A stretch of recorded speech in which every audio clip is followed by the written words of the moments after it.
Ladies and gentlemen, welcome back to Meat City Gaming. JD here with another episode of Kicking Aces here in World of Tanks. Start off with a quick apology. The game sound is about 2 seconds behind the video here. It's an in-game problem with the recording. There's nothing I can do to fix it, so my apologies for that. But hopefully the gameplay is entertaining enough to make up for it. So we're in a Tier 6 battle, standard battle on mines, and I like to go for the hill in mines when I'm in a fast, medium, or light tank.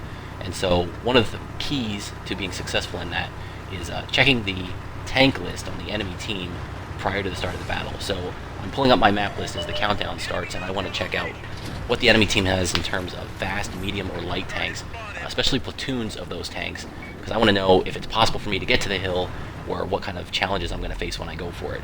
Thankfully, there weren't many threats on the list of fast tanks that were going to challenge me here, and I did have some backup from my team to support me taking the hill.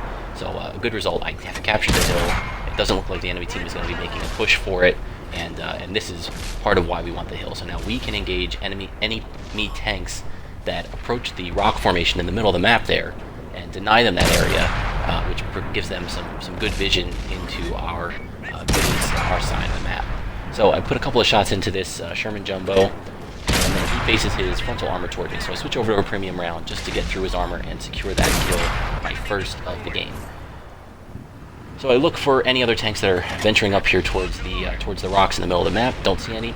And so this is the other advantage of capturing the hill. You can provide vision for your team into the enemy base, including their artillery. And here we can see a Tier 3 artillery, a Russian Su-26. He's heading for the hills because he's spotted there, but I'm able to give him a nice lead and put a shot into him and remove him from the game for my second kill. And so now we're just doing some nice ridge work. We have the high ground. We can poke over the ridge here with just our turret, pull forward, take our shot, and then pull back, denying the enemies a real good chance to shoot back at us. So here you can see I have the side of an M4 Sherman, and that's my third kill, and I've taken no damage in return for all those 3 kills, and good start to this match.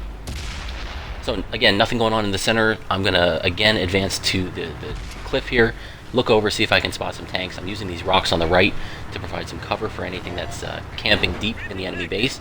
And I've got the rear of a Churchill 1, that's a British heavy tank, and I've got his engine deck, I've got him tracked, and I can pump some shots into him, and again, all he can see is the top of my turret, my gun mantlet.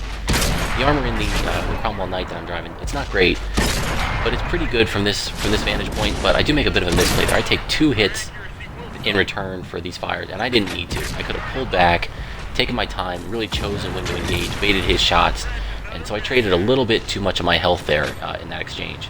But we do take him out for our 4th kill of the game. I did have a quick glimpse of the other enemy artillery, but he dropped off the map before I could get a shot. So now we're going to redirect, and I see there's a KV-85. That's the new Soviet Tier 6 heavy tank that replaced the KV-1S, which got bumped down to Tier 5. And I was expecting a frontal engagement with him, so I loaded a premium shell. But he advances around the flank towards our cap.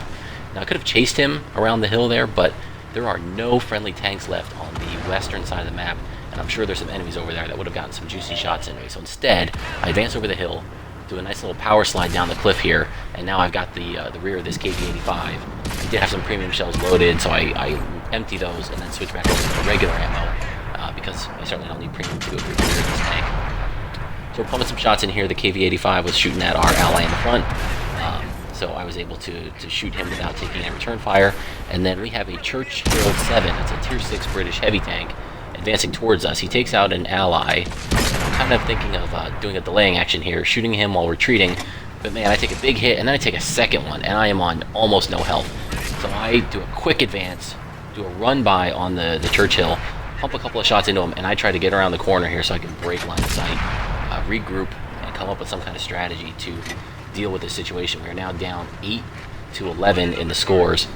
I've got a dead driver, so I watch that turn because my turning radius was suffering from having the dead driver. I'm on almost no health, and we are in trouble here. Now it's 8-12. So I pull up here. We're looking for some rear shots into any of the tanks that might be advancing over the center of the map, and nothing's around here. So I'm trying to figure out how to approach this situation. It's myself, another medium tank, and our 1 friendly artillery. And I can see that my friendly tank has found the enemy artillery. So I'm counting on him to remove that artillery from the game. I'm thinking maybe some of the enemy team will come back to help the artillery, and might be able to get a couple of shots in. Again, if I'm in a stand-up fight out in the open, if I take a hit, I could be removed from the game. So I need to play extremely cautiously here. So my ally does take out the enemy artillery, but it took quite a long time, and now the enemy starts capping. So we need to think about getting back to the base here pretty soon, because they're putting some pressure on the cap, and we can't just sit here and run the timer down. Now I think the enemy team spotted our remaining artillery, so they pop out of the cap to go finish him off, which gives us a little bit of breathing room, but not much.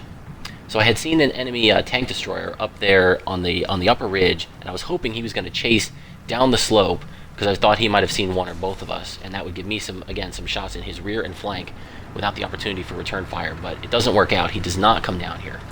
So now I see another enemy tank destroyer up on this hill by the lighthouse, and that's actually a Hetzer. It's a German tank destroyer that does not have a turret. So I go really wide here and then approach him, and the goal there is to make him turn his tracks, to traverse his tank, to throw off his aim, and bloom up that reticle so that he can't have a good shot in return to me. And it works out. It takes 2 shots. He does not get a return shot, and he's eliminated for my 5th kill. So now there's 2 enemies in the cap. It's a 4-on-2. 2 of them are in the cap, and there is no way I'm going to be able to get over to that cap circle. That's a lot of open ground that I'll have to cover. I can see an enemy tank destroyer covering the approach. So I'm on the mic, and I'm telling my remaining ally, hey man, you got to go for the base. If I take a hit, I'm done. I will not be able to get there. I'm going to try and challenge this Jackson, see if I can distract him. You need to get to the base. Now, he was not on the mic, so he didn't confirm that advice or that plan, but it's the only thing that I think has a chance at all in working, no matter how slim. So that's what I do. I come up the hill here, and I have the Jackson, and the Jackson has a really slow turret traverse, so I'm going to advance, stay close to him, 2 shots into him, making him turn his turret, which is really, really slow. 3rd shot, and there we get the kill. So that's my 6th kill for a Top Gun, which is great, but we were not able to interrupt the cap, and this is a defeat. And I put one more parting shot into that Churchill. It looks like chased me all the way around the hill there, and it finally caught up at the end of the battle. So disappointing result, that's a defeat. But at the end of the battle, a nice surprise, I end up getting my Mastery Badge, my Ace Tanker in the Cromwell Knight. It's something I'd been chasing for a long time in my favorite tank here. I'd had a lot of battles, and some really good ones, but had never surpassed the 2nd class Mastery Badge. And I had no idea I was on pace for a Mastery during this game, so that was a real treat. I was disappointed with the defeat, but then I got to see this in the post-results screen, and so that kind of brightened my day a little bit. We secured the high caliber Top Gun, the Ace Tanker, over 250,000 silver for the operation that we completed, 2,645 damage, 6 kills. That was a 1,930 plus base experience game.